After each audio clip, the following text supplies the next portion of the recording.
Sir, ಇವತ್ತು ನಾಗರ ಪಂಚಮಿಯ ಒಂದು ವಿಶೇಷ ದಿವಸ ಆಗಿರೋದ್ರಿಂದ ಪ್ರತಿ ವರ್ಷದಂತೆ ಸುಮಾರು 15 ವರ್ಷಗಳಿಂದ ನಾವು ಶ್ರೀ ಮುನೇಶ್ವರ ಸ್ವಾಮಿಯ ಒಂದು ವಾರ್ಷಿಕೋತ್ಸವವನ್ನು ಆಯೋಜನೆ ಮಾಡ್ಕೊಂಡ್ಬಂದಿದ್ದೀವಿ. ಅದೇ ರೀತಿ ಈ ವರ್ಷವೂ ಸಹ ಶ್ರೀ ಮುನೇಶ್ವರ ಸ್ವಾಮಿಯ 15 ವರ್ಷದ ವಾರ್ಷಿಕೋತ್ಸವ ಕಾರ್ಯಕ್ರಮದಲ್ಲಿ ನಮ್ಮ ಎಲ್ಚಗೆರೆ ಗ್ರಾಮ ಹಾಗೂ ಎಲ್ಚಗೆರೆ ಕಾಲೋನಿಯ ಸರ್ಕಾರಿ ಶಾಲಾ ಮಕ್ಕಳಿಗೆ ಇವತ್ತೊಂದು ಉಚಿತವಾದ ಸಮವಸ್ತ್ರ ವಿತರಣಾ ಕಾರ್ಯಕ್ರಮವನ್ನು ಹಮ್ಮಿಕೊಂಡು ಸುಮಾರು ಒಂದು 71 ಶಾಲಾ ಮಕ್ಕಳಿಗೆ ಇವತ್ತೊಂದು ಸಮವಸ್ತ್ರವನ್ನು ವಿತರಣೆ ಮಾಡಿದ್ದೀವಿ.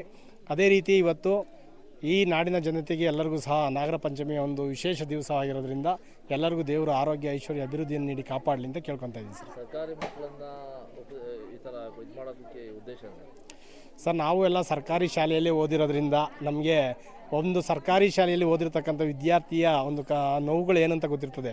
ನಾವೆಲ್ಲ ಮೊದಲಿಗೆಲ್ಲ ಹರಿದೋಗಿರೋ ಬಟ್ಟೆಗಳು ಶರ್ಟ್ಗಳನ್ನು ಹಾಕ್ಕೊಂಡು ಹೋಗ್ತಾ ಇದ್ದೋ.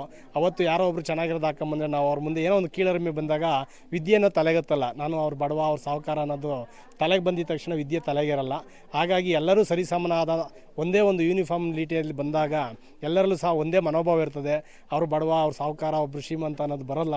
ಹಾಗಾಗಿ ಪ್ರತಿಯೊಬ್ಬರಿಗೂ ಒಂದು ವಿದ್ಯಾಭ್ಯಾಸದಲ್ಲಿ ಮಕ್ಕಳಲ್ಲೇ ಈಗಲಿಂದನೇ ನಾನು ಭೇದ ಭಾವ ಉಂಟು ಆಗಬಾರ್ದು ಅನ್ನೋ ಒಂದು ಉದ್ದೇಶ ಇಟ್ಕೊಂಡು ಮಾಡಿದ್ದೀವಿ ಸರ್.